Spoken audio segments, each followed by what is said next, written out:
સુરત શહેરના પાર્લેપોઈન્ટ વિસ્તારમાં રવિવારે હની ટ્રેપની એક સનસનાટીભરી ઘટના સામે આવી. ઓનલાઈન વેબસાઇટ પર ફિમેલ સર્વિસ શોધવી કન્સ્ટ્રક્શન સાઇટના સુપરવાઇઝરને ભારે પડી ગઈ.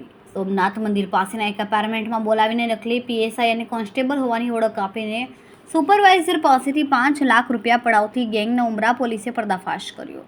પોલીસે 2 મહિલા સહિત 5 આરોપીની ધરપકડ કરી છે, જ્યારે મુખ્ય સૂત્રધાર હજુ પોલીસ પકડથી દૂર છે.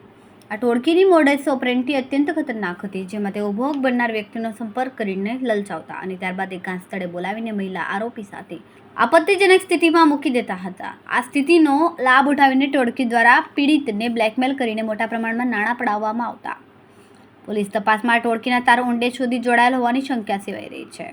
આ કેસમાં ચોંકાવનારી વિગત તપાસ દરમિયાન સામે આવી છે કે આરોપી પાસેથી નેશનલ ઇન્વેસ્ટિગેશન એજન્સીનું આબેહૂબ નકલી આઈડી કાર્ડ મળી આવ્યું. આ કાર્ડમાં યુવરાજસિંહ જાડેજા નામ અને સબ ઇન્સ્પેક્ટરનો રેન્ક દર્શાવવામાં આવ્યો, જેની ઇસ્યુ ડેટ 14 માર્ચ 2018 અને જન્મ તારીખ 10 જાન્યુઆરી 1992 લખેલી છે.